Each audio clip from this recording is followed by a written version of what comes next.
minutes from Massachusetts. Thank you, Mr. Chairman. Professor Omarova, I know that the giant banks object to your willingness to enforce the law to keep our system safe, and that you may cut into big bank profits. So they and their Republican buddies have declared war on you. The attacks on your nomination have been vicious and personal. We've just seen them.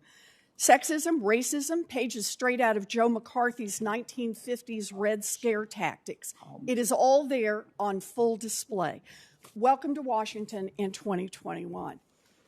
Now, one claim is that you intend to nationalize the banking system. So let's just get this nonsense out of the way. Does the OCC have the power to end private banking and to move all consumer deposits to a public ledger? Absolutely not. If the OCC did have that power, is that something you would support? Absolutely not. And are you a capitalist who believes in free markets? Yes, I am.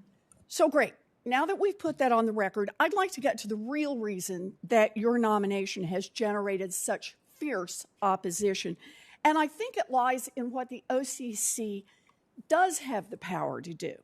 Professor Omarova, the OCC oversees a mix of giant banks and smaller community banks. Now, the giant banks are flourishing and growing larger by the day. And big tech companies like Facebook are trying to move in, while many of the smaller banks are getting wiped out. As Comptroller, how would you support community banks and ensure that they can continue to provide strong service to their customers and competition in the banking industry?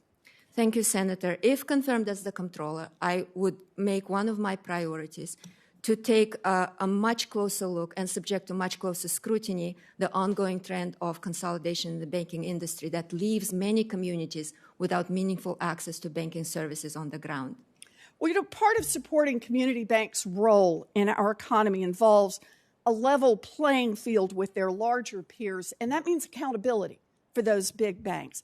So, Professor Omarova, when a giant bank like Wells Fargo repeatedly breaks the law and cheats its customers, what do you believe our banking regulators should do?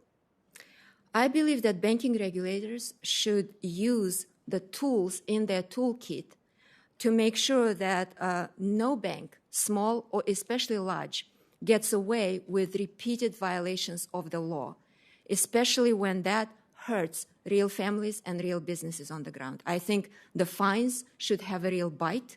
I think the executive compensation should be on the line for the big banks that continuously and repeatedly violate laws. Whoa, Professor Omarova, I think I know why you're being attacked so viciously. These banks want to avoid accountability, and they certainly want to avoid personal liability for their executives, and they're willing to do whatever it takes to block you. Opposition to Professor Omarova has nothing to do with her qualifications or her ability to do this job. Professor Omarova will be an honest cop on the beat. She will not grovel before powerful banks and big tech companies. This is a vicious smear campaign coordinated by Republicans who are doing the bidding of giant banks that want to keep gobbling up smaller competitors, want to keep ripping off their customers, and want to keep getting away with it. Wall Street feels threatened, so they have launched an ugly personal assault on a respected person who never sought the spotlight. It is disgusting, and anyone who participates in this malicious character assassination should be ashamed of themselves. Thank you, Mr. Chairman. Senator Tillis from North Carolina is ready.